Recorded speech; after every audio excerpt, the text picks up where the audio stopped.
Hello everybody, this is Jason. I hope everybody is healthy and safe tonight. I wanted to take a couple minutes and reach out to you and talk to you about two things really.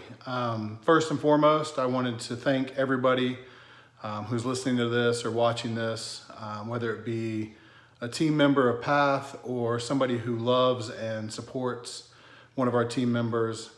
This has been an incredibly stressful and trying and confusing time, and the fact that people have been able to continue the great work that they've been doing is nothing short of amazing, and it's appreciated, and I'm humbled by your efforts. So thank you all for all that you've continued to do for our clients and the people who need you most during this time.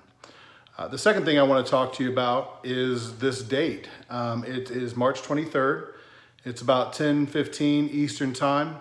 And that's significant because in 2 hours, just under 2 hours, Ohio will be under a stay-at-home or quarantine order. That's an important issue to talk about. Governor DeWine passed that information to us yesterday, gave us today to prepare for that. And as of midnight tonight, it will become law. And so I wanted to talk a little bit about what that means for us and our team. I want to talk a little bit about what that means for Ohio and what that means for the rest of our organization and for our team members and our clients. First and foremost, per Governor DeWine's order, and that you guys will be receiving an email with the complete order along with a summary document that I've prepared. The number one thing to know is that all Ohioans must comply with the stay-at-home order and may only leave their residence for essential and/or approved activities. Now, this is an important statement from Governor DeWine for two reasons. Number one, it shows that his administration is taking this issue very seriously, and they're doing all that they can to keep everyone in Ohio safe and supported during this time. The exception for the essential or approved activities is an important provision, and I've got it here in front of me now for us to understand, because that's what directly affects us, and it directly affects the work that we do and affects our clients' ability to receive services during this time. I'm telling people who know better than anyone that whatever we're feeling, whatever stressors, whatever drama has popped up in our life, our clients are experiencing that at an exponential level. And so our services are incredibly valuable and important to them. And I'm grateful to Governor DeWine and his organization for putting in these exclusionary clauses, these essential activities clauses that will in essence allow us to continue to help people during this time. So when Governor DeWine talks about exclusions to the essential services, his definition for that is home health care service providers, mental health and substance use providers, other healthcare facilities, suppliers, and providers of any related or ancillary healthcare services. So just for the sake of clarity, let's establish for record that Path and everything that we offer does fall within those provisions. Now, this is a safety first, second, and third situation. This does not mean that business will necessarily continue as we know it. This doesn't mean that it's business as usual by any means. Under Matt and Carrie's guidance and leadership, you guys have already started shifting your services and making some extraordinary changes to our service packages. And those are in line with what Governor DeWine and his administration are looking for and what our clients are going to need during this time. But I just wanted to reassure anybody who had any questions or any concerns. Do we as healthcare providers and do our services qualify as essential services and exempt from a total stay-at-home order? They absolutely do, and that's spelled out in great detail in Governor DeWine's order that I encourage you to read. The last thing that I would say, and that's for the sake of brevity, is that there are still mandates and there's still issues connected to this order that we have to adhere to, okay? And so the number one and chief among these is the social distancing requirements. And so even if you are an exempt or an essential business, as a citizen of Ohio and as somebody who's interested in your safety and the safety of those you care about, there are certain things that we have to adhere to. Number one is that we have to designate and respect 6-foot distances. This is just good advice. COVID-19, there's emerging research on that, but from the beginning we've known that close physical proximity is the #1 indicator or #1 risk factor for transmission. So I know we're doing a lot of telehealth services. I know we're doing a lot of services on the phone. We're also leaving our service sites open for folks who prefer to receive assessments that way. And if you are a service provider or somebody who works in one of our service centers, please respect that 6-foot barrier, that 6-foot distance around yourself and others. And this is true for our coworkers as well. It may be awkward. I've seen people bumping elbows or giving high fives in the air. Whatever you need to do to sort of preserve that space, please do so. That's not even a business purpose. That's in your safety and your best interest. The second thing is that we have to have hand sanitizer, soap, and sanitizing products on hand at all times. I've checked in with our sites, and I know that we are currently stocked in that regard. We don't have enough. Nobody has enough, but we do have sufficient means to wash your hands on a regular basis, use hand sanitizer when you come into contact with materials or clients or whatever the case may be. Just do everything you can to sanitize, keep things clean, and if at any point in time you are out of supplies, you can notify me personally. You can reach out to Teresa, who handles a lot of our purchasing, Matt and Carrie. We are all on very heightened awareness and alert for restocking, and we will move mountains to make sure that takes place. The third thing we have to offer is separate operating hours for vulnerable populations.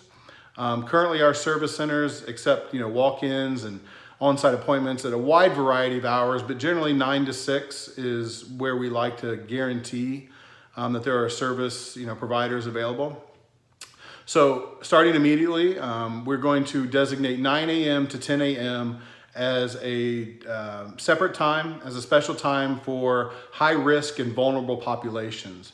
And so essence, what that means is that if you have somebody who is 65 or older, please schedule them during that time. If they cannot schedule during that time and they need other provisions, please communicate with your immediate supervisor and let's do what we can to accommodate them. This is a segment of our population that is not entirely comfortable with telehealth and telemental health technology, so they are more likely to want a physical on-site appointment.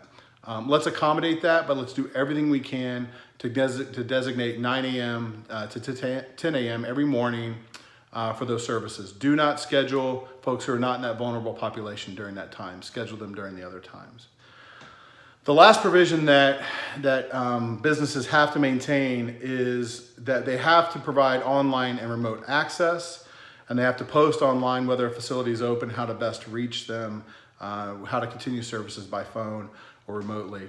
I wanted to share some information with our team, and just so you guys know, and as a reassurance to you, nobody was ready for this. There are folks who have telehealth services and have tried things. But I've talked to leaders in other organizations, and folks are struggling with this on a daily basis. They are struggling to change gears, if you will, and to be able to provide more of these telehealth services.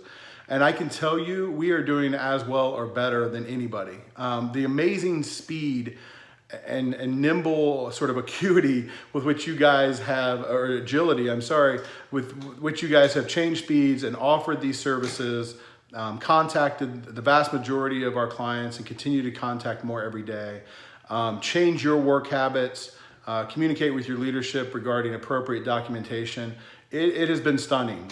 When I share where we are in that process with other leaders, they are astounded and they are asking what our secret is.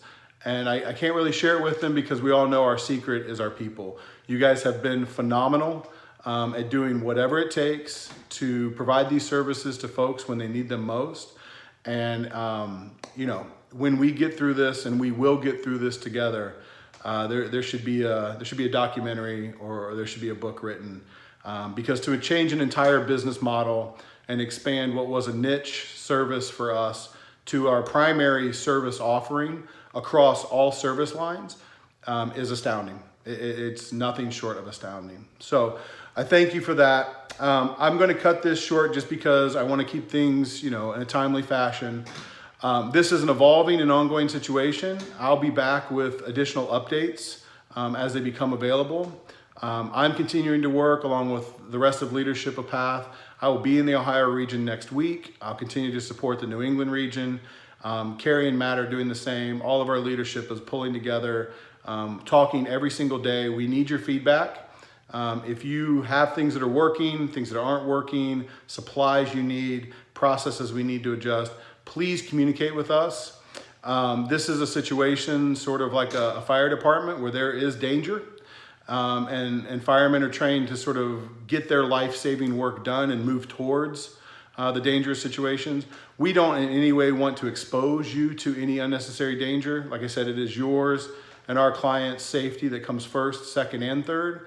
But we do want to recognize the essential and crucial role that you are going to play in keeping your communities healthy during this time of crisis. This is not forever.